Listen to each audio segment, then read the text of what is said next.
আজ আমি আপনাদের সাথে অন্য রকম একটা রেসিপি শেয়ার করব। এখানে আছে মুরগির মাংস কেটে নিয়েছি ছোট করে, লাল ক্যাপসিকাম, হলুদ ক্যাপসিকাম, আর এটা হলো টমেটোর চেরি, যেটা ছোট টমেটো ওটা। এগুলো দিয়ে আমি এই রেসিপিটা তৈরি করব। আপনারা আমার সাথে থাকেন। হ্যালো এভরিওয়ান, আসসালামু আলাইকুম। আমি চিকেনগুলো আগে লবণ দিয়ে মেখে নিয়েছি, এখন ভেজে নেব।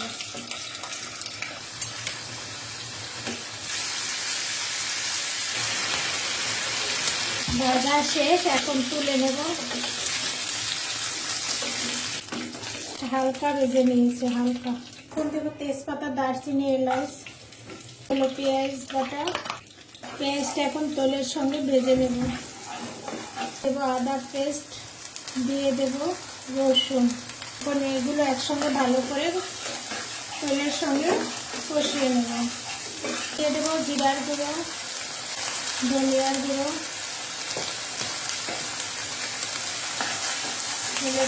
মশলাটা ভালো করে একটু ভেজে নেব। একটু পানি দেব। এখন দিয়ে দেবো মরিচের গুঁড়ো, হলুদের গুঁড়ো, পরিমাণ মতো লবণ দিয়ে দেবো। এখন আমি ভালো করে মশলাগুলো কষিয়ে নেব। দিয়ে দেব চীনা বাদাম, বেটে নিয়েছি চীনা বাদামের পেস্ট। একটা টমেটো ব্লেন্ডার করে নিয়েছি, এটা একটু দিয়ে দেব।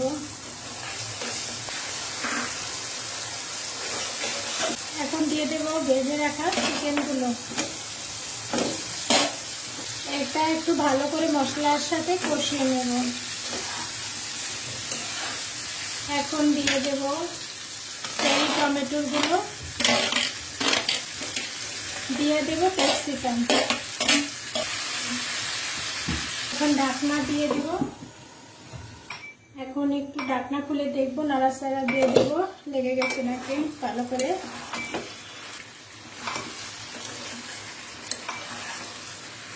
আমি আরো 5 মিনিটের মতো কষাবো, তারপর পানি দেব। কষানো শেষ, আমি এখন গরম পানি দিয়ে দেব।